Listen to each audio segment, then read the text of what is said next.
ከሰርግ ቤቱ ትርምስ በኋላ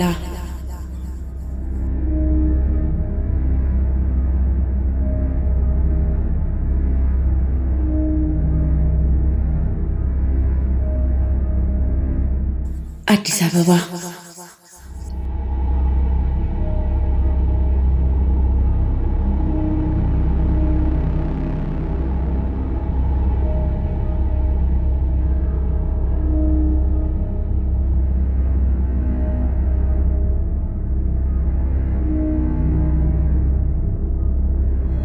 በወረዳ 6 ፖሊስ ጽሕፈት ቤት የምሽት ተረኛ መኮንን የሆነው 50 አለቃ የጣቢያውን አንዳንድ ክፍሎች ጎብኝቶ ወደ ቢሮ ከተመለሰ በኋላ ጭር ባለው ቢሮ ውስጥ ብቻውን ተቀምጦ በሩቅ የሚሰማውን የዋና ከተማ የምሽት ህይወት ድምጽ እያዳመጠ የቀኑን ውሎ የሚያሳየውን የዕለት ሁኔታ መዝገብ ሲያገላብጥ በሩ ተንኳኳና ተከፈተ። የወረዳው ፖሊስ አባልና ለሌሊት ፓትሮል በአካባቢው የተመደበ አንድ ወታደር ናቸው። ሁለቱም መሳሪያዎቻቸውን ይዘዋል። መንፈሳቸው እንደተረበሸ ካገባባቸውና ካነጋገራቸው ፍጥነት ያስታውቃል። ፖሊሱ የሥራ ካፖርቱን የለበሰው የብርድ መከላከያ ፎጣ ነገር አንገቱ ላይ ጠምጥሞ መለየውን አድርጓል። ምን እንዳጋጠማቸው 50 አለቃው ጠየቀ። አንድ የቀበሌ 01 ጥበቃ ሰራተኛ ሰው መምታቱን ነገረው።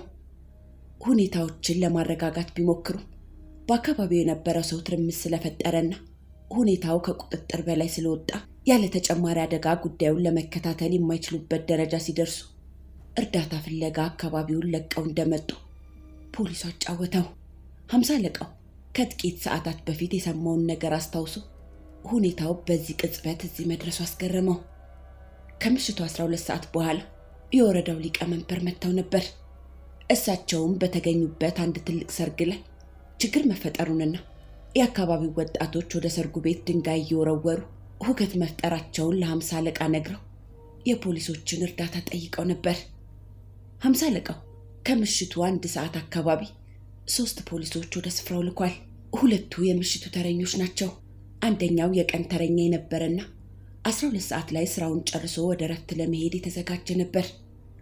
በወቅቱ በቂ የሰው ኃይል ባለመኖሩ በፈቃደኝነት ለጥቂት ጊዜ ሊረዳቸው ይችል እንደሆነ ተጠይቆ ነው ወደ ቦታው የሄደው። መሳሪያ ያዘም። ከትንሽ ቆይታ በኋላ ሁለቱ ተረኛ ፖሊሶች ወደ ጣቢያው ተመልሰዋል። ከምሽቱ 1 ሰዓት ከ30 አካባቢ የወረዳው ሊቀመንበር እንደገና ስልክ ደውለው እርዳታ ጠይቀዋል። ፖሊሶቹም ወደ ቦታው ሄደው በድንኳኑ አካባቢ ትርምስ የፈጠሩትን የአካባቢውን ጎረምሶች በትነው ተመልሰዋል። አደጋው ተፈጠረ የተባለው 3 ሰዓት ከ30 ላይ ነው።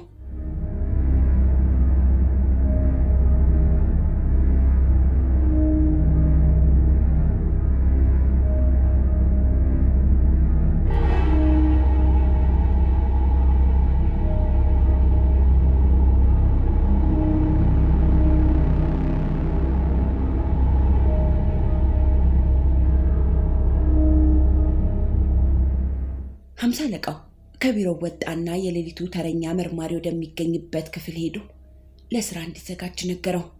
መርማሪው ማስታወሻዎቹንና ለምርመራ የሚረዱትን ዕቃዎች ይዞ ወጣና ስለ አደጋው ሪፖርት ያደረገው ፖሊስ እየመራቸው 50 አለቃውና መርማሪው ወደ ስፍራው ሄዱ። መሰለሚያ የሚባለው ቦታ ሲደርሱ ወደ ሻንቅላ ወንዝ በሚወስደው ኮረኮንች መንገድ ላይ ጥቂት ከተጓዙ በኋላ ወደ ግራ ታጥፈው ወደ እህል በረንዳ በሚወስደው የሰርጉ ቤት አካባቢ ሄዱ። ከበታቹ ወንዝ ያለበት ገደላማ ሰፈር ነው። በጨላለማው የመንደር መንገድ እየተጠማዘዙ ቦታው ሲደርሱ በተፈጠረው ግርግር ከየቤታቸው የወጡ ሰዎች አሁንም በሰርጉ ቤት አካባቢ ወዲህ ወዲያ ይላሉ።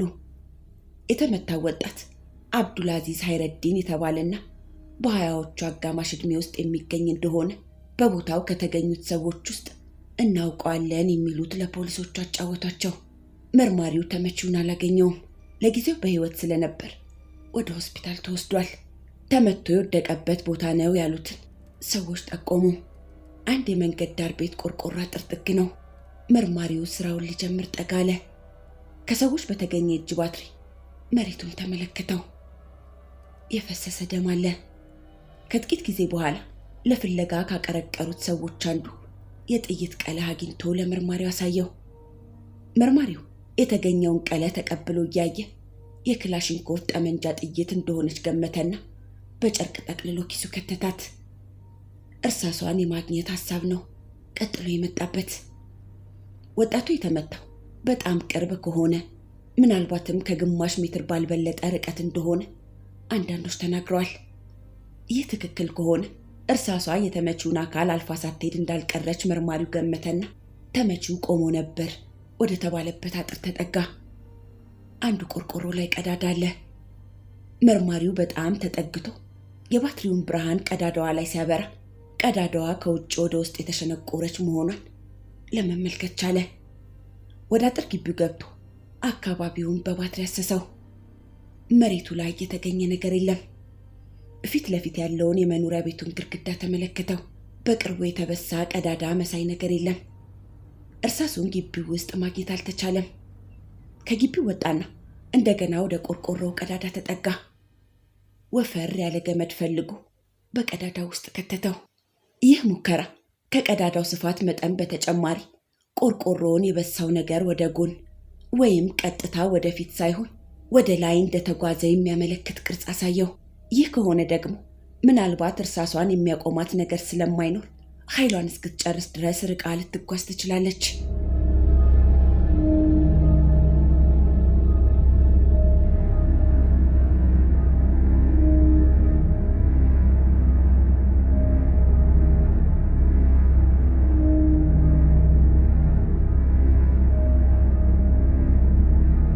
መርማሪው ማየት ያለበትን ካየ በኋላ በአካባቢው ያሉት ሰዎች የሚወረውሩትን አስተያየቶች እያዳመጠ ጥቂት ደቂቃዎች አለፉ። ትንሽ ቆይቶ ወደ ዞኑ ፖሊስ ቢሮ ስልክ ደወለና መኪና ጠየቀ።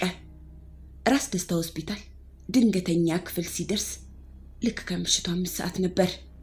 ተመቾ የተኛበት ክፍል በር ላይ ፖሊሶች፣ የቀበሌ ሰመኮ አባላት፣ የሰፈሩ ሰዎችና ቤተሰብ ተሰብስበው ቆመዋል። አልፏቸው ወደ ውስጥ ገባ። ተመቺው አይኑን ጨፍኖ ተኝቷል። በአጋጣሚ የመጣ አንድ የወረዳ 9 ፖሊስ መርማሪ ቀደም ሲል ወጣቱ በደከመ ድምፅ የነገረውን ቃል ጽፎታል። አሁን ለመጣው መርማሪ ሰጠው። በአካባቢው ፖሊሶችና የሰመኮ አባላት ነበሩ። በርካታ ጥይቶች ተተኩሰው መተውኛል።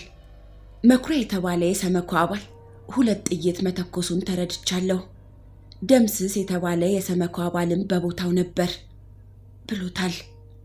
ትንሽ ቆይቶ አይኖቹን ገለጥ ሲያደርግ መርማሪው ጠጋ አለና አንዳንድ ነገሮችን ጠየቀው።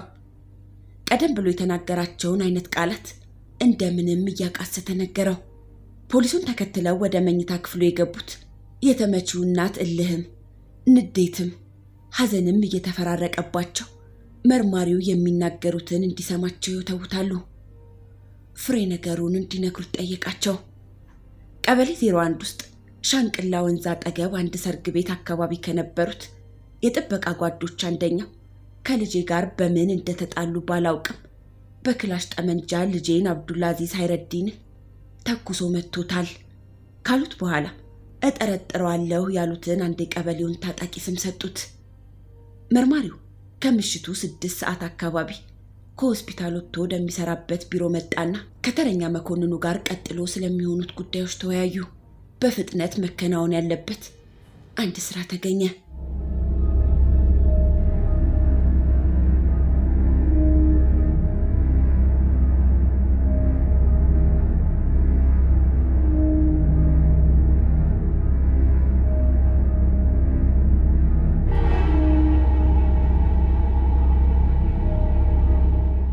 ከአደጋው መከሰት በፊትና በኋላ ከምሽቱ 12 ሰዓት ከ30 እስከ 4 ሰዓት ቢያንስ 4 ፖሊሶች፣ 4 የሰመኮ አባላትና ከአንዱ በስተቀር ሌሎቹ ጣቢያ፣ ቀበሌና ሆስፒታል ይገኛሉ። ያረጋል ወይም መኩሪያ የሚሰኙ 2 ስሞች እንዳሉት የተገለጸ አንድ የቀበሌ 01 ታጣቂ በአካባቢው የለም። ለጥርጣሬ መነሻ በሚሆን ደረጃ አንዳንዶች በዚህ ግለሰብ ላይ አስተያየት መስጠት ጀምረዋል። ከምሽቱ 3 ሰዓት ከ30 ላይ ጣቢያ የመጣው ፖሊስም ይህንኑ ሰውን የጠቆመው። ሌሊቱ እስኪነጋ ብዙ ነገሮች ሊፈጸሙ ይችላሉ። መርማሪው ከቀበሌ የመጡ የጥበቃ ሰራተኞችንና የጉዳዩን መጨረሻ ለማወቅ ወዲህ ወዲያ የሚሉ ነዋሪዎችን አነጋግሮ አሁን ከአካባቢው ስለተሰወረው ግለሰብ አንዳንድ ነገሮችን ለማወቅ ሞከረ። ሰውየው በተለያዩ ቤቶች ነው የሚኖረው የሚባል ወሬ አለ። ከትንሽ ጊዜ በኋላ ተረኛ መኮንኑ፣ መርማሪውና ሌላ አንድ ፖሊስ ከጣቢያው ወጥተው ሄዱ። ወረዳ 7 ቀበሌ 32 ጎጃም በረንዳ አካባቢ የሚኖርበትን ቤት እናውቃለን የሚሉ ታዳጊ ወጣቶች ተከትለዋቸዋል። የተባለው ቦታ ሲደርሱ ልጆቹ ወደ አንድ የቆርቆሮ አጥር ወዳለው ቤት መሯቸው። መጠጥ ቤት ነው ብለዋል ጠቋሚዎቹ። መርማሪው የአጥሩን በር አንኳኳ። ፖሊሱ ፈንጠር ብሎ መሳሪያውን አቀባብሎና ጥግ ላይ ጨለማ ለብሶ ቆመ። ከትንሽ ጊዜ በኋላ በሩ ተከፈተና አንዲት ወይዘሮ ብቅ አሉ። 50 አለቃው ጠጋ ብሎ የመጣበትን ምክንያት ነገራቸው። እኩለ ሌሊት ላይ በር ሲመታ ደንገጥ ብለው የቀረቡት ሴት ፖሊሱ ለነገራቸው ጉዳይ መልስ ለመስጠት አልተቸገሩም። ስሙ የተነገራቸውን ሰው እንደሚያውቁትና አንዳንዴ ወደ ቤታቸው ብቅ የሚል ደንበኛቸው እንደሆነ በቀላሉ ተናገሩ። ፖሊሶቹ የቤቱን ውስጥ ማየት ፈለጉ። የመፈተሻ ፍቃድ ግን አልያዙም። ወይዘሮዋ ፖሊሶች ቤቱን እንዲፈትሹ ፈቃደኛ መሆናቸውን ተናገሩ። ለፈቃደኝነታቸው እንዲፈርሙ ፖሊሶቹ ጠየቋቸው። ሴትዮዋ ይህን ለማድረግ ፈቃደኛ አልሆኑም። በተረፈ ግን ፖሊሶቹ ቤታቸውን ፈትሸው ከጥርጣሬ ነፃ እንዲሆኑና እሳቸውም ከተፈላጊው ጋር ጉዳይ እንደሌላቸው እንዲታወቅ እንደሚፈልጉ አጥብቀው ተናገሩ። ፖሊሶቹ ገቡና የቤቱን ውስጥ አዩት። ሰው ሊደብቁ የሚችሉ ጥጋጥጎችንና ስርቻዎችን አዩአቸው። ምንም የለም። አመስግነው ወጡ። ሌላው ቤት እዚያው አደጋው የተፈጠረበት ቀበሌ 01 ውስጥ ያለ ነው። መንገድ በማሳየት ከሚረዷቸው ወጣቶች ጋር ሄዱና አንድ የተዘጋ ትንሽ ቤት ጋር ደረሱ። መርማሪው ወደ በሩ ጠጋ አለ። ከውጭ ነው የተቆለፈው። ለማስመሰል የተፈጸመ ይሆናል በሚል ግምት አንኳኳው። ከውስጥ መልስ የለም። በመጨረሻ ልጆቹ የተፈላጊው ጓደኛ መኖሪያ ነው ወዳሉት ቤት ፖሊሶቹን ወሰዷቸው። ይሄኛውም ከውጭ ተቆልፎ አገኙት። ግለሰቡ አካባቢውን ለቆ ሳይሄድ እንዳልቀረ ፖሊሶች ገመቱ። ምናልባትም በጠዋት አዲስ አበባን ለቆ ይወጣ ይሆናል። ወደ ወረዳው ጽሕፈት ቤት ተመለሱ። ከሌሊቱ 8 ሰዓት ላይ የመርማሪው ቢሮ ስልክ ጮኸና አነሳው። ከራስ ደስታ ሆስፒታል የተመችው ወጣት ቤተሰቦች ናቸው የደወሉት። የቆሰለው ወጣት አርፏል።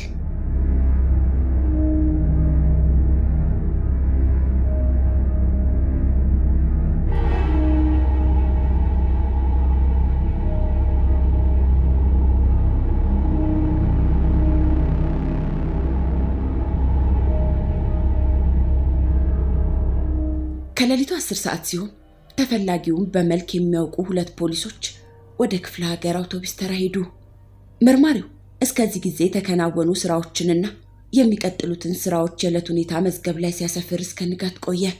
አውቶቡስ ተራ የሄዱት ፖሊሶች ጠዋት 2 ሰዓት ላይ ተመለሱ። ተፈላጊው ወደ መናኸሪያ ብቅ አላለም። ተረኛ መኮንኑ ሌሊቱን ስለተፈጸመው ነገር የተጻፈውን ተመልክቶ ለጣቢያው አዛዥ አቀረበው። አጋጣሚው ህይወት የጠፋበት ስለሆነ ለከፍተኛ ምርመራ በጣቢያው አዛዥ ፊርማ ለክልል 14 ወንጀል መከላከልና ምርመራ ዋና ክፍል ተላከ።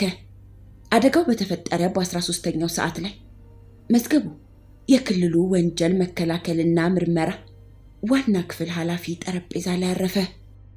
የክልል 14 ፖሊስ መከላከልና ምርመራ ኃላፊ የወረዳ 6 ፖሊስ በክትትሉና በምርመራው የደረሰበትን ደረጃ የሚያሳየውን መዝገብ ከተመለከቱ በኋላ መርማሪ ተመድቦ ስራው እንዲጀመር ትዕዛዝ ጻፉና ለነፍስ ግድያ ወንጀሎች ክትትል ኃላፊ መሩት።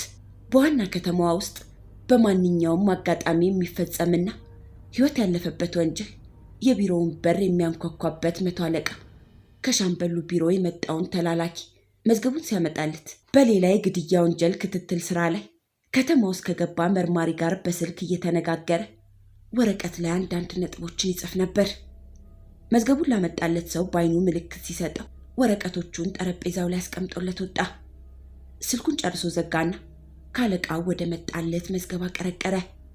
በየጊዜው ከሚመጡት አንዱ ነው። ማሳደድ። በሱ ስር ያሉት ተከታታዮች የት እንዳሉ አሰባቸው። ለሚመራው ክፍል ከሚደርሰው ስራ ጋር ያሉት ተከታታዮች ቁጥር በጣም አነስተኛ እንደሆነ ተረድቶታል።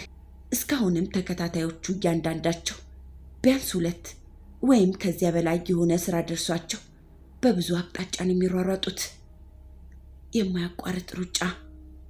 ወንጀል ከማያጣው የከተማ ህይወት ጋር መባረር። መቶ አለቃው የአዲሱን መዝገብ ገጾች መግለጽ ጀመረ። በዚህኛው ጅምር መዝገብ ውስጥ ቶሎ ቶሎ የማይታይ አንድ አጋጣሚ አለ። በሰርጉ ቤት አካባቢ ረብሻ ከፈጠሩት የሰፈር ወጣቶች አንዱ እንደሆነ የተገመተው ሟች በተመታበት ሰዓት በቦታው የነበሩት ፖሊሶችና የቀበሌ ጥበቃ ሰራተኞች ናቸው። የወረዳው ፖሊስ በጀመረው ክትትል ውስጥ ወጣቱ በተመታበት ወቅትና ከዚያም በፊት ፖሊሶች ወይም የቀበሌ ታጣቂዎች መሳሪያ መተኮሳቸውን ይጠቁማሉ። አንድ የቀበሌ ጥበቃ ሰራተኛ የት እንደደረሰ አልታወቀም። መቶ አለቃው ከጠረጴዛው ኪስ አንድ ማስታወሻ አውጥቶ መርማሪዎች የያዙትን ስራ መጠን ተመለከተና ይህንን ክትትል ለአንድ 10 አለቃ መደበለት። ከሰዓት በኋላ 10 አለቃው ቢሮ ሲገባ ወደ መቶ አለቃው ቢሮ መጣ። ጠዋት የዋለበት ስራ ምን ላይ እንደደረሰ አጫውቶት ሲያበቃ መቶ አለቃው አሁን የተዘጋጀለት ሌላ ስራ መኖሩን ነገረውና በጥርጣሬ መነሻ ሐሳቦች ላይ አንዳንድ ነጥቦች አንስቶለት መዝገቡን ሰጠው። 10 አለቃው ከቢሮ ሲወጣ መቶ አለቃው የጠፋው ሰው ከተማውን ለመልቀቅ ሐሳብ ሊኖረው ስለሚችል ለኢሚግሬሽን ቢሮ ማሳሰቢያ ለመጻፍ ፈልጎ አንድ ወረቀት አነሳ።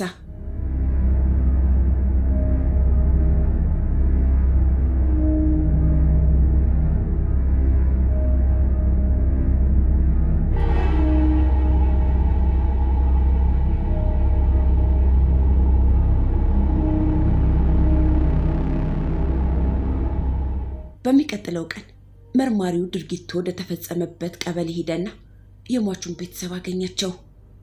የሟች እናት፣ ጎረቤታቸው የሆኑ ወይዘሮ፣ የሟች ታናሽ ወንድም፣ አብሮ አደግ ጓደኛው መሆኑን የገለጸ ሌላ ወጣት፣ ሌሎችም ወጣቱ በተመታበት ሰዓት በአካባቢው እንደነበሩና ያዩአቸው ነገሮች እንዳሉ ከነገሩት በኋላ ቃላቸውን መዝገብ ላይ ማስፈር ይችል ዘንድ ቢሮ እንዲመጡ ቀጠሮ ይዘው ተለያዩ። በነጋታው ክልሉ ወንጀል መከላከል ቢሮ መጀመሪያ የመጡትን የሟቹን እናት ተቀብሎ ወንበር ሰጠና የሚሉትን እንዲናገሩ ጠይቆ ወደ ወረቀቱ አቀረቀረ። ወይዘሯ ከአንዲት ጎረቤታቸው ጋር ከሰርጉ ቤት ሲወጡ ልጃቸውን ሟቹን መንገድ ላይ እንዳገኙትና ይዘውት ወደ ቤት በመሄድ ላይ እንዳሉ በአካባቢው ጨለማ ውስጥ የነበሩ ፖሊሶችና የቀበሌ ሰራተኞች መጥተው በምልክት ሊያዩት ያልቻሉት ባለመሳሪያ ልጃቸውን እንደመታው ተናገሩ። ያረጋል አለነ በሚባለው የቀበሌ ጥበቃ ሰራተኛ ላይ ግን ጥርጣሬ አለኝ አሉ። ቀጥለው የቀረቡት ከእናትየው ጋር አብረው እንደነበሩ የገለጹ የጎረቤታቸው ሴት ናቸው። ወቅቱ ከምሽቱ 3 ሰዓት ገደማ መሆኑን በመግለጽ ጀመሩ። ወይዘሮዋ ከሟች ወላጅ እናት ጋር ሰርጉ ቤት አምሽተን ስንወጣ ሟቹን ውጭ ያገኘነውና ይዘነው ወደ ቤት መንገድ ጀመርን። ዳገቱ ላይ ስንደርስ 3 ፖሊሶችና አንድ የመከላከያ ሰራዊት አባል ወደኛ መጡ። ሀያት የተባለና በሰፈር የምናውቀው ፖሊስም ነበር። አልፈውን ሄዱ። ወዲያው ደግሞ የፖሊስ ጥቁር ካፖርት የለበሰና አንገቱ ላይ ፎጣ ያደረገ መሳሪያ የያዘ ሰው መጣ። ሟቹ ከኛ ነጠል ብሎ አንድ አጥር ጋር ሄደና ደገፍ ብሎ እጆቹን ደረቱ ላይ አጣምሮ ቆመ። ፖሊሱ የሚያነጋግረው ለመምሰል ተጠግቶ በያዘው መሳሪያ 2 ጊዜ ተኩሶ ደረቱ ላይ መታው። ጮህን። ስለደነገጥኩ ከዚህ በኋላ የሆነውን አላውቅም አሉ። ከድንጋጤ በኋላ ወይዘሮዋ ከሟች ቤተሰቦች ጋር ተመቺውን ወደ ሆስፒታል ይዘውት ሄደዋል። ቀጥሎ የመጣው የሟች ታናሽ ወንድም በዚያው ምሽት መስጊድ ቆይቶ ሲመጣ ወንድሙንና እናቱን መንገድ ላይ እንዳገኛቸው ገልጾ የደንብ ልብስ የለበሰ ፖሊስ መጥቶ ሊይዘው ሲል እናቴ ተወው ያመዋል አለች። ተወውና ወደ ድንኳኑ ሄደ። ወዲያው ወታደር ሀያቱና ሌላ ፖሊስ መጡ። አንደኛው ጥቁር ካፖርት የለበሰና አንገቱ ላይ ፎጣ ያደረገ ነው። አንድ የመከላከያ ሰራዊት አባል አብሯቸው አለ። አንደኛው ፖሊስ አልፎን ሲሄድ ካፖርት የለበሰውና ፎጣ የተከናነበው ፖሊስ ወንድሜን ከግንብ ጋር አስደግፎ አይነቱን በማላውቀው መሳሪያ አንድ ጥይት ተኩሶ ደረቱ አካባቢ መታው። ወዲያው ወታደር ሀያቱ ሂዱ ሲላቸው በጫካው በኩል ሄዱ ሲል አየሁ ያለውን አብራራ። አራተኛው ተናጋሪ የሟቹ አብሮ አደግ ጓደኛ መሆኑን የገለጸ ወጣት ነው። ሰርጉ ቤት ውስጥ እንደነበረ ተናገረ። ለ3:20 ጉዳይ ገደማ 2 ጥይት ሲተኩስ ሰምቷል። ስወጣ ጓደኛዬ ሟቹ ከሰመኮ አባላት ጋር ለጸብ ሲጋበዝ አየሁት። መሀል ገብቼ ወደ ቤት ይዤው ሲሄድ ያረጋል አለነ የጠፋው ሰው የተባለው የሰመኮ አባል ከኋላችን መጣ። ክላሽ ጠመንጃ ይዟል። ሟቹ ወደ ያረጋል ሮጠ። ያረጋል ወደ ሰርጉ ቤት ሄደ። ሮጬ ጓደኛዬን ያስኩትና ቆምኩት። ወደ ሰርጉ ቤት ሄጄ ወንድሜን ይዤ ስመለስ ከኔ ትንሽ ራቅ ያለ ቦታ ጥይት ጮኸ። ወደ አቅጣጫው ስሮጥ የፖሊስ መለዮ ያደረገና አንገቱ ላይ ፎጣ የጠመጠመ ሰው መሳሪያ ደግኖ አስቆመኝ። አጠገቡም ሌላ ሰው ጠመንጃ ይዞ ቆሟል። እጄን ወደ ላይ አድርጌ ምንድነው አልኩኝ። ጓደኛዬ ወድቋል። ፖሊሱ እንዳልፍ ፈቀደልኝ። ወደ ጓደኛዬ ጠጋ ብዬ ግራ እጁን ስነካው የሚሞቅ ነገር ታወቀኝ። ወደ ብርሃን ሄጄ ሳየው ደም ነው። ተመቷል ብዬ ጮኩ። ሐኪም ቤት ውሰደኝ አለኝ። ወታደር ሀያቱም ነበር። ተረዳርተን ራስ ደስታ ሆስፒታል ወሰድነው። ከምሽቱ 8 ሰዓት ከሩብ ላይ ህይወቱ አለፈች። ፖሊሱንና አብሮት ያለውን ሰው መለየት አልቻልኩም። ማን እንደመታው በትክክል አላውቅም አለ። ዘግይተው የቀረቡት የሟች ወላጅ አባት በወቅቱ ከነበሩት ፖሊሶች አንዱን ግድያውን ለመከላከል ጥረት አላደረገም አሉት። መርማሪው የአምስቱንም ቃል ከተቀበለ በኋላ የሚቀጥለውን ስራውን እያሰበ ወደ 100 አለቃው ቢሮ መጣና እስካሁን የደረሰበትን ደረጃ አብራራለት። ሰዎቹ በወጣቱ ሞት ተጠያቂ ፖሊሶች ወይም የቀበሌ ጥበቃ ሰራተኞች ናቸው የሚል አቋም ነው ያዙት። ሐሳባቸው ብዙም አይራራቅም። የሟች እናት ጎረቤት ወጣቱ በ2 ጥይት ተመቷል ሲሉ፣ ሌሎች 1 ጥይት ነው የተተኮሰው ብለዋል። ሟቹ አጥሩ ጥግ ቆሟል ወይም መቺው ወደ አጥሩ ጥግ ገፍቶታል። በተረፈ ጎልቶ የወጣው አንድ ጉዳይ መቺው የፖሊስ ካፖርት የለበሰ ፎጣ አንገቱ ላይ የጠመጠመና የፖሊስ መለዮ ያደረገ ሰው ነው የሚለው ነው።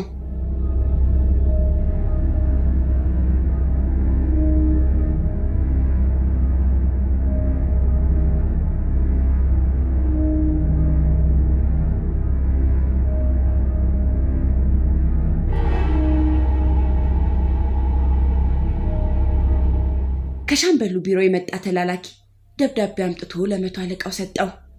ለቀበሌ 01 ጽሕፈት ቤትና ለወረዳ 6 ፖሊስ የተጻፈ ነው።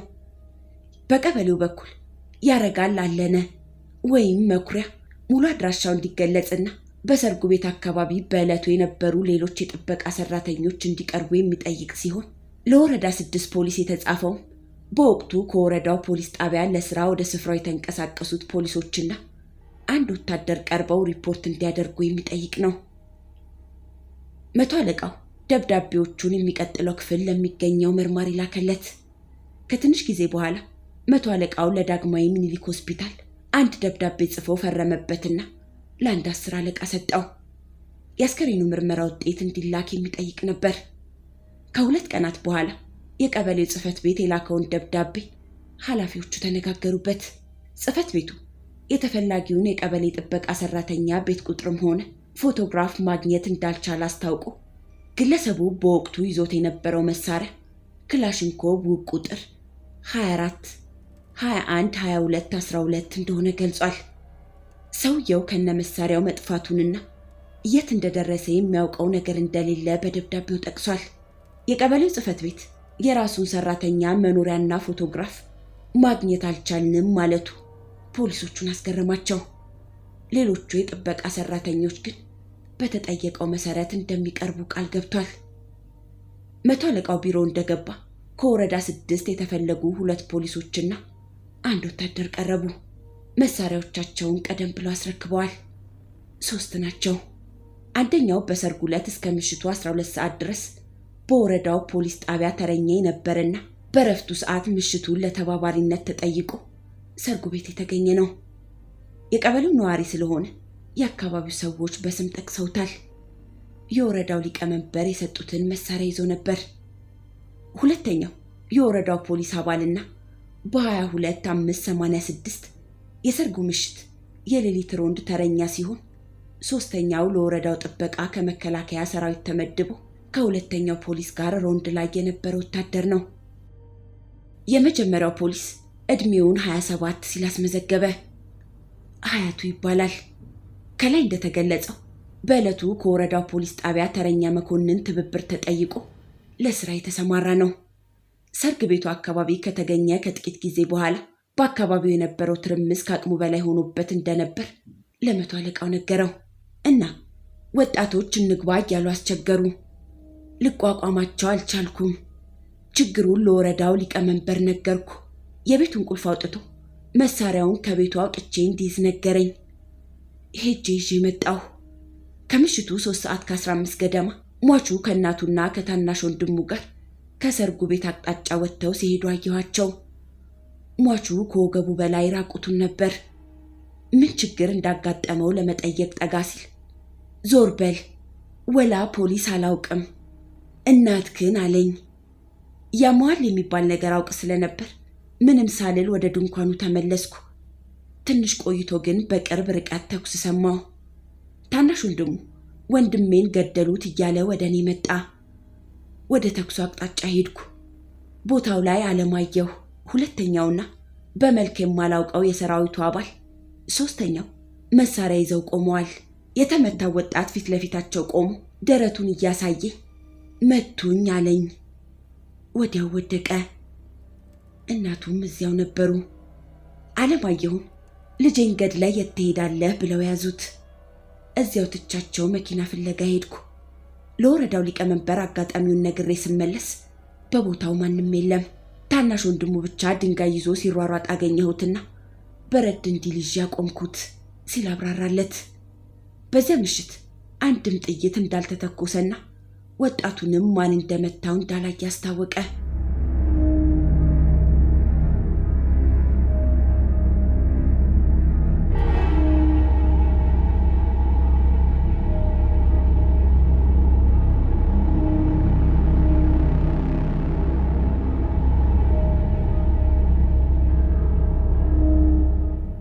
ሁለተኛው ፖሊስ ለመልስ ወንበሩን አስጠጋ። ከመከላከያ ከተመደበው ወታደር ጋር ከወረዳ 6 ፖሊስ ጣቢያ 12 ሰዓት ላይ መውጣታቸውንና እህል በረንዳ አካባቢ እስከደረሱ ድረስ ምሽቱ ሰላም እንደነበረ ይናገራል። ከዚያስ አለመቶ አለቃው 7 ሰዓት ላይ ያረጋል የሚባለው መጥቶ ጥይት ተኩስ አልሰማችሁም? ተጋደሉ እኮ አለን። መሳሪያዎቻችንን ጠበቅ አድርገን እሱ እየመራን ወደ ቦታው ሄድን። ከወገቡ በላይ ራቁቱን የሆነ አንድ ወጣት ከሌሎች ሴቶችና ወንዶች ጋር ሆኖ ወደኛ ሲመጣ አየነውና መሳሪያ ደገንበት። አልቆመም። ወደኛ አቅጣጫ ሲመጣ በግራ እጄ የቀኝ ትከሻውን ይዤ መሳሪያዬን በቀኝ እጄ በመያዝ ወደ ታች ዘግዝቄ እንደቆምኩ ሲታገለኝ አንተ እረፍ እረፍ እያልኩት ሳለ ባልጠበቅኩት ሁኔታ በቀኝ በኩል ያረጋል የተባለው የቀበሌ ታጣቂ አንድ ጥይት ተኩሶ በግራ በኩል ጡቱ ላይ ሲመታ ደሙ ፊቴና ልብሴ ላይ ተረጨ። ደነገጥኩና ለቀቅኩት። ወዲያውኑ ጩኸትና ሁከት ተፈጠረ። እኔና ገብረመድን ወታደሩ ወደ ኋላ ፈገፈግን። ሰው ወደኛ መጣ። ተመለሱ ብንልም መሳሪያ ብንደግንም አልቆሙም። ወደ ኋላ ዞረን እርዳታ ፍለጋ ወደ ጣቢያ ሄድን። ያረጋል ክላሽ ጠመንጃ ይዞ ነበር። ቀይ ሹራብና ሰማያዊ ሱሪን የለበሰው። እኔ ቡላ መልክ የፖሊስ ካፖርት፣ ቀይ ፎጣና የፖሊስ ኮፍያ አድርጌያለሁ። ገብረመድን የሰራዊቱን ልብስን የለበሰው። እኔም ሆንኩ እሱ ያረጋል ተኩሶ እንደመታው እናውቃለን አለ። በሶስተኝነት የቀረበው የመከላከያ ሰራዊት አባል ነው። በዕለቱ ከምሽቱ 12 ሰዓት ላይ ወረዳ 6 ሪፖርት አድርጎ ካለማየሁ ጋር ለሌሊት ስራ ወጥቷል። M14 የተሰኘ ጠመንጃን ያዘው። ከጣቢያው ከወጡ በኋላ ያረጋል እንደሚባል በኋላ ያወቀው የቀበሌ ጥበቃ ሰራተኛ እየሮጠ መጥቶ ቀበሌ 01 ውስጥ ረብሻ መፈጠሩን በመግለጽ እንዲሄዱ እንደጠየቃቸው ይናገራል። ቀጥሎስ ሄድን። ቦታው ስንደርስ ያረጋል ፖሊሱን ይዞ ትርምሱ መሃል ገባ። እኔ ራቅ ብዬ ቆምኩ። አንድ ጥይት ተተኮሰ። ማን እንደተኮሰ አላወቅኩም። በርቀት ሁኔታውን ሳጣራ ፖሊሱ እየሮጠ መጣ። ምን እንደሆነ ስጠይቀው ረብሻ ፈጠረ የተባለውን ወጣት ይዤው እንደቆምኩ የቀበሌው ታጣቂ በክላሽ ደረቱ ላይ መታው። ልጁ እጄ ላይ ወደቀ። ደሙ ተረጨብኝ አለኝ። መቼው የት እንደሄደ ብጠይቀው አላወቅኩም አለኝ ሲል አየሁ ያለውን ለመቶ አለቃው ነገረው። በአንዳንድ ጉዳዮች ላይ ማብራሪያ ጠየቃቸው። የመሰላቸውን አብራሩለት። ሁለቱ ፖሊሶችና ወታደሩ ቃላቸውን ሰጥተው ወደ ማረፊያ ቤት ተሸኙ። ከሰዓት በኋላ ከቀበሌ 01 የተላከ የጥበቃ ሰራተኛ ደረሰ። BH 393 SKS ጠመንጃ ከ5 ጥይቶች ጋር ለመርማሪው አስረክቧል። ደምስስ ይባላል። 28 ዓመቱ ነው። በተጠቀሰው ቀን ከወረዳው ሊቀመንበር በተሰጠው ትዕዛዝ መሰረት ለጥበቃ ሰርጉ ቤት አካባቢ መገኘቱን ይናገራል። ረብሻ ነበር። ትርምሱን ለማብረድ ስጠጋ ባላወቅኩት ምክንያት በጥፊና በርግጫ መቱኝ። ከምሽቱ 1 ሰዓት ላይ ነው። 3 ጥይት ወደ ሰማይ ተኮስኩ። ጸቡ በረድ አለ። ፖሊሶችና የቀበሌ ሰመኮ አባላት በአካባቢው ነበሩ። ድንኳን ገብቼ ተቀመጥኩ። ከምሽቱ 3 ሰዓት በኋላ ተኩስ ሰማሁ። ጥቂት ቆይቶ አብዱልአዚዝ ሀይረዲን የተባለ ወጣት መመታቱን ሰማሁ አለ። ይሄው ነው አለው መቶ አለቃው። ይሄው ነው። መርማሪው የሰዎቹን ቃል መዝገብ ላይ አስፍሮ በነጋታው ለመቶ አለቃው አቀረበለት።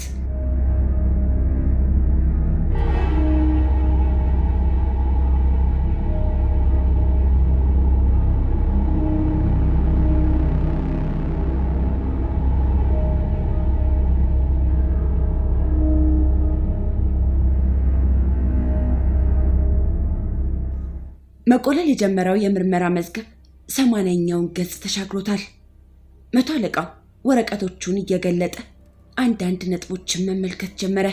በየመሃሉ ከሚመጡበት ስራዎች ጋር ወረቀቶቹን ተመልክቶ ሲጨርስ ለአስተያየት ስክሪፕቶን አነሳ። በፖሊሶቹም ሆነ በቀበሌ ጥበቃ ሰራተኞቹ በኩል በዚያ ምሽት ከዓይናቸው ስር ተፈትልኮ የጠፋውን ሰው እዚያው ወይም ተከታትሎ ለመያዝ የተደረገ ጥረት የለም።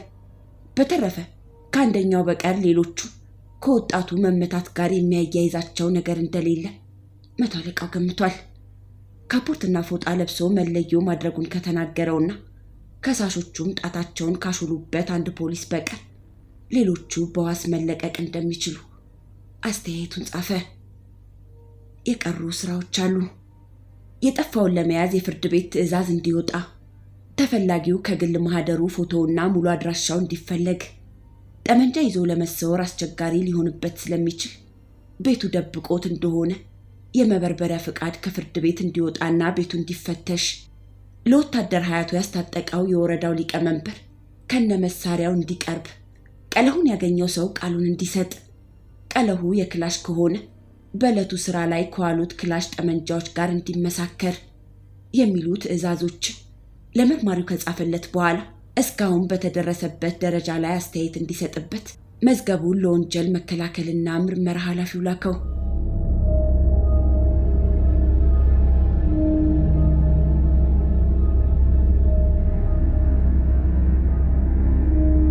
አንድ የቀበሌ ጥበቃ ሰራተኛ በምሽቱ ውስጥ ከነመሳሪያው ጠፍቷል። የቀረቡ ምስክሮች እንደገለጹት ወጣቱን ገድሏል የተባለው ፎጣ የተከናነበ የፖሊስ ካፖርት የለበሰና መለዮ ያደረገ ሰው ነው። ይህን አይነት ልብስ እንደለበሰ የተጠቆመበትና ራሱ የሚያመነ አንድ ፖሊስ በቁጥጥር ስር ውሏል። ጉዳዩ በሱና በጠፋው የቀበሌ ጥበቃ ሰራተኛ ዙሪያ የሚሽከረከር ይመስላል። ተከሳሹ ሰው ገድሎ የተሰወረ መሆኑ የተነገረበት ስለሆነ በተገኘበት ይያዝ፣ በወንጀለኛ መቅጫ ሕግ ቁጥር 53 መሰረት ተፈቅዷል። ትዕዛዝ ይተላለፍ ይላል የወረዳው ፍርድ ቤት የማዘዣ ወረቀት። መርማሪው ወደ ማባዣ ክፍል ሄዶ የሚፈልገውን ያህል ፎቶኮፒ ያስነሳውና ወደ ቢሮ ገባ። ስለሚቀጥሉት ስራዎች እያሰበ ጥቂት ጊዜ እዚያው ቆየ። የፖሊስ ካፖርት ለብሶ መለዮ አድርጎ ነበር የተባለው ፖሊስ በስር ላይ ይገኛል። በጠፋው ሰውም ላይ ጥርጣሬ አለ። እውነቱ ጋር ለመድረስ ይሄኛው መገኘት አለበት። ከቀበሌ ስራው በተጨማሪ የአማኑኤል ቤተክርስቲያን ጽዳት ሰራተኛ መሆኑ ታውቋል። ድንገት በመጥፋቱ ቀጣሪዎቹ ማስታወቂያ አውጥተውበታል። ቀደም ሲል ዲያቆን እንደነበረ መርማሪው ተነግሮታል። የነፍስ ግድያ ወንጀሎች ክትትል ኃላፊ የሆነው መቶ አለቃ ቢሮ ውስጥ የወረዳውን ሊቀመንበርና አደጋው በተፈጠረበት አካባቢ የጥይት ቀለህ ያገኙትን አዛውንት ያነጋግራል። መጀመሪያ አስተያየት የተጠየቁት ሊቀመንበሩ ናቸው። አደጋው በተፈጠረበት አካባቢና ሰዓት በነበረ አንድ ሰርግ ቤት ተገኝተው እንደነበር ለመቶ አለቃው ነገሩት። ቀደም ሲል የታወቀ ስለነበር ወደ ዋናው ጉዳይ መራቸው። የአካባቢው ወጣቶች በሰርጉ ቤት ደጃፍ ችግር ስለመፍጠራቸው ከሰርጉ ደጋሾች ሲነገራቸው ወደ ወረዳው ፖሊስ ጣቢያ ሄደው ሁኔታውን መናገራቸውን ገልጸዋል። 3 ፖሊሶች ሰጡኝ። ከምሽቱ 1 ሰዓት ላይ ወደ ሰርጉ ቤት ደጃፍ ስወጣ የአሁኑ ሟችና 2 ሌሎች ወንድሞቹ ያረጋል አለነ፣ ደምስስ ዘብሬና ነጋሽ ከሚባሉት የሰመኮ አባላት ጋር ባላወቅኩት ምክንያት ሲጨቃጨቁ አየሁ። የተመታው ወጣት ደምስስን በእርግጫ ደረቱን ሲመታው ሊወድቅ ተንገዳገደ። እንደገና ወደ ያረጋል ዞሮ ሲመታው እሱም ተንገዳግዶ ከግንብ ጋር ሲጋጭ በግምት 2 ጥይት ተተኮሰ። የተኮሱት አንዳቸው ወይም ሁለቱም ናቸው። ደምስስ በዚህ ሰዓት 3 ጥይት መተኮሱን ቀደም ሲል ገልጿል። ከዚህ በኋላ እንዳይተኮስ አዘዝኩ። ጸብ የፈጠረውን ወጣት ወንድሞቹ አባብለው እንዲወስዱት መክሬ ወደ ሰርግ ቤቱ ገባሁ። ጸቡ ሊበርድ አልቻለም። ከ20 ደቂቃ በኋላ ለወረዳው ደውዬ የጸጥታውን መታወክ ገለጽኩ። ሀያቱ የተባለው ፖሊስ መሳሪያ ሊያዘም ነበር። የኔን ክላሽ ጠመንጃ እንዲይዝ የቤቴን ቁልፍ ሰጠሁት። ሰርጉ ቤት እንዳለሁ ከምሽቱ 3 ሰዓት አካባቢ አብዱላዚዝ ሄረዲን መመታቱን ሰው ነገረኝ አሉ መቶ አለቃው። 2-3 ጥያቄዎች አንስቶ ወደ ሌላው ሰው ዞረ። አዛውንት ሼህ ናቸው። በተረበሸው ምሽት ከቤታቸው የወጡ የአካባቢው ሰው እንጂ ሌላ ምንም እንዳልሆኑ እንዲታወቅላቸው ጠየቁ። ፖሊሶች ለምርመራ ደርሰው አካባቢው ሲፈተሽ አብረው እንደተሳተፉና በአጋጣሚ ቀለሃዋን እንዳገኟት ተናገሩ።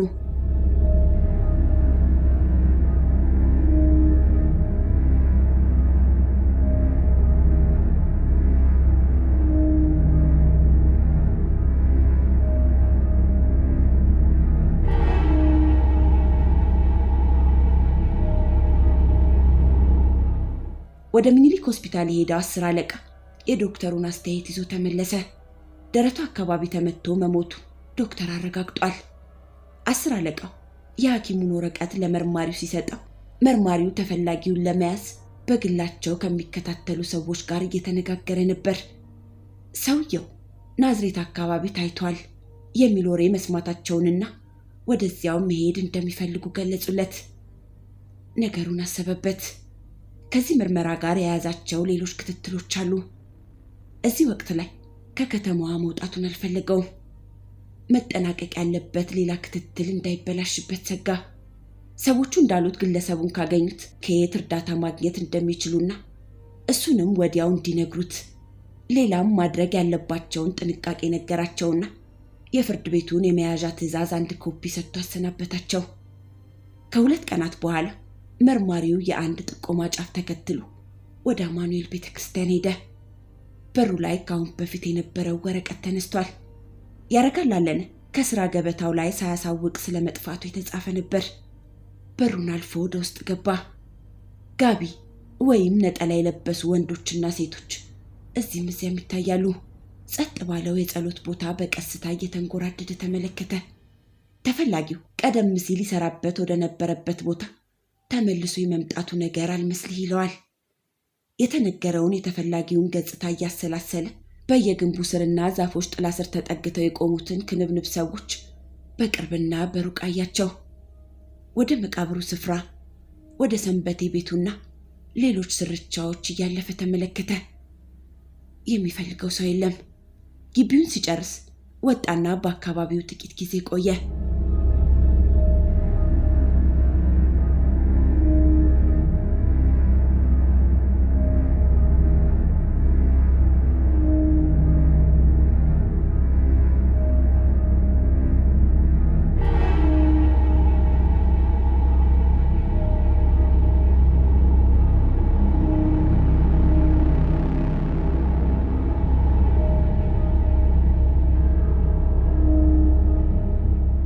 ወረዳ 6 ፖሊስ ጣቢያ አንድ ቢሮ ውስጥ የሚቃጨለውን የስልክ ጥሪ አጠገቡ የነበረ አንድ 10 አለቃ ተቀበለው።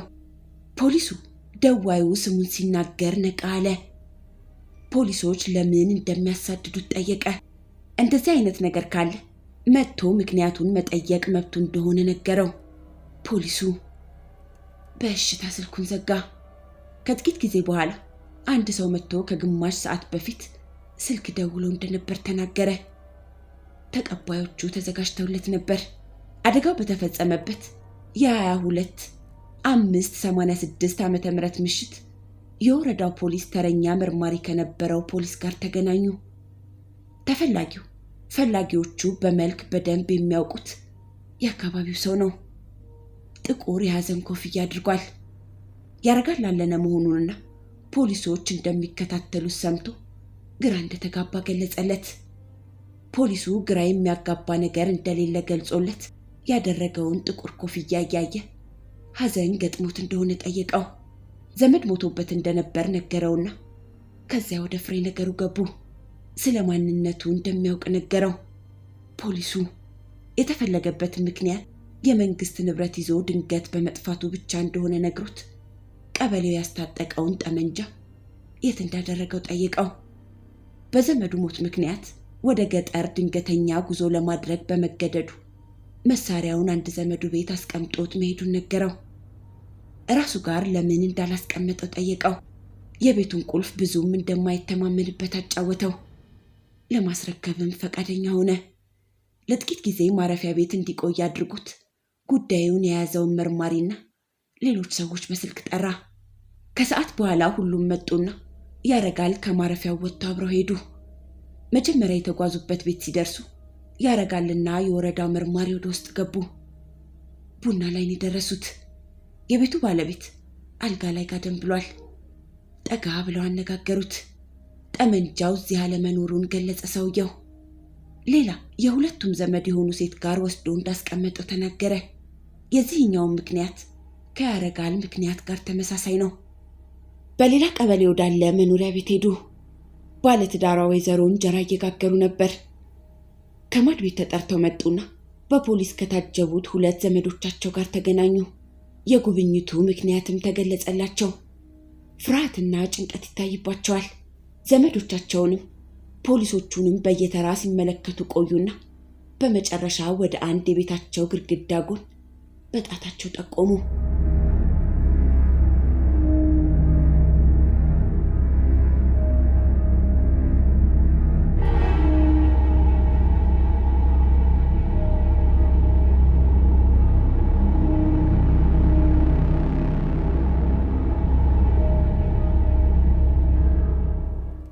የወረዳው መርማሪ የቆሙበት ቦታ ነው። እሱ ላይ የጠቆሙበት መስሎት ለአፍታ በመገረም ተመለከታቸው።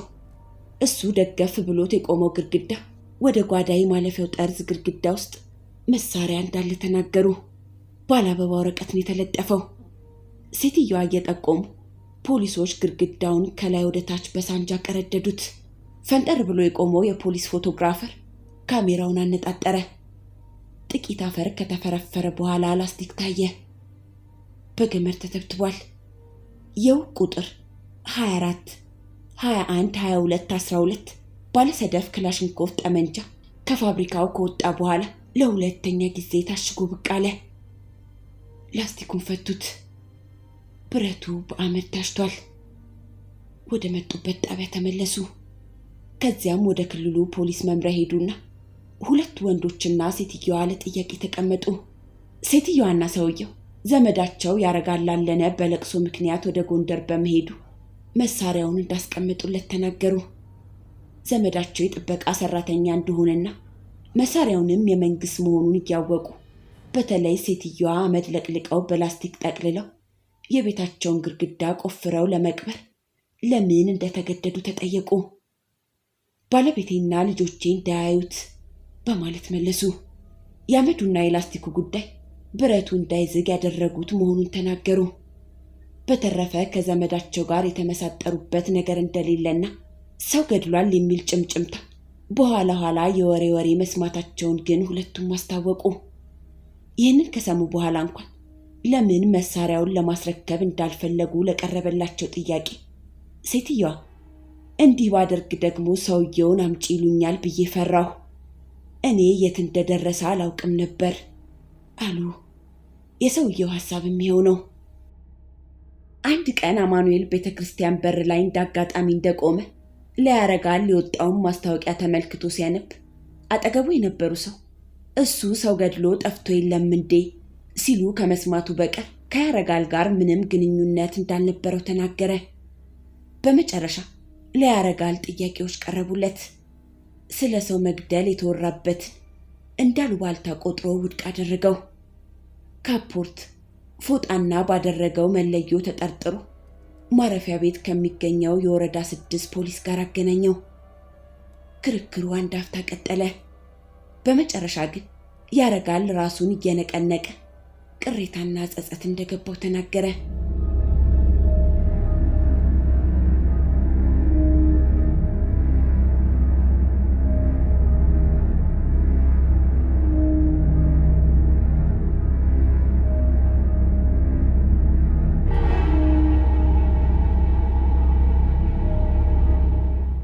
ያረጋል አለነ እድሜ 35 አማኑኤል ሆስፒታል ጽዳት ሰራተኛ የቀበሌ ታጣቂ በ22/5/86 በወረዳ 6 ቀበሌ 01 ውስጥ አንድ ትልቅ ሰርግ ቤት ደጃፍ ላይ በተፈጠረው ትርምስ ጸጥታ ለማስከበር በወረዳው ሊቀመንበር ትዕዛዝ ተገኝቶ ያጋጠመውን እንዲህ ሲል ተረከው።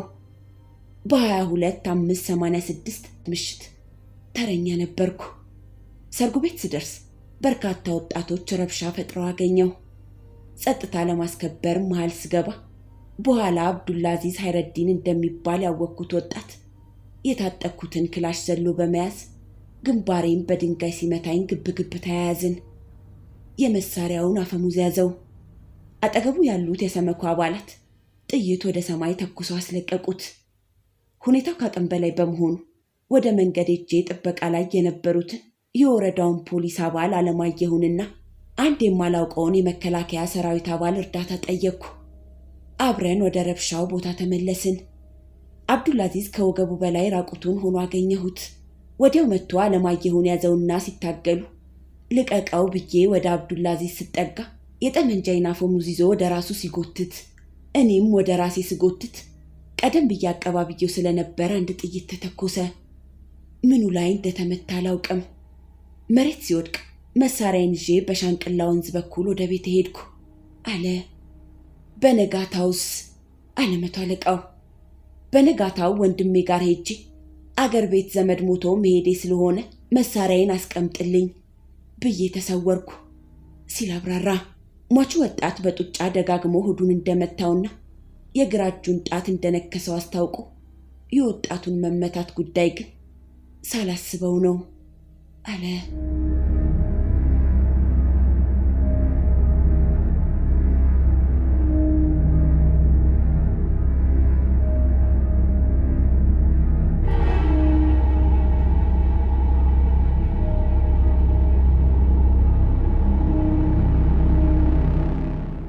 ባለፉት ወራት የት እንደነበረ ጠየቀው። ጎንደር፣ ናዝሬትና አዲስ አበባ እንደነበር አስታወቀ። በአደጋው ቦታ የተገኘው ቀለህና ከግድግዳው ውስጥ የተገኘው ጠመንጃ ለምርመራ ወደ ፖሊስ ላብራቶሪ ተላኩ። በሚቀጥለው ቀን የመጣው መልስ ቀለሁ በያረጋል መሳሪያ የተተኮሰ መሆኑን አረጋገጠ። ባለካፖርቱ ፖሊስና ያረጋል አለነ መኖሪያ ቦታ ተቀያየሩ። ለጥቂት ቀናት ማረፊያ ቤት የሰነበተው ፖሊስ ለብርድ የያዘውን መዘዘኛ ካፖርት ከሻው ላይ ጣል አድርጎ ጣቢያውን ለቀቀ። መርማሪው ስራውን እንደጨረሰ እየገመተ መዝገቡን አጠናቀቀና ለመቶ አለቃው አቀረበለት። መቶ አለቃው ያላያቸውን የመጨረሻዎቹን ገጾች አነበበና ለወንጀል መከላከልና ምርመራ ኃላፊው አስተያየት ላከው። 130 ገጾች የያዘውን ስራ ኃላፊዎቹ በስምምነት አጸደቁትና ለክልል 14 መስተዳድር ዞን አቃቤ ሕግ ቢሮ እንዲላክ ኃላፊው የመጨረሻውን ፊርማ ኖሩበት።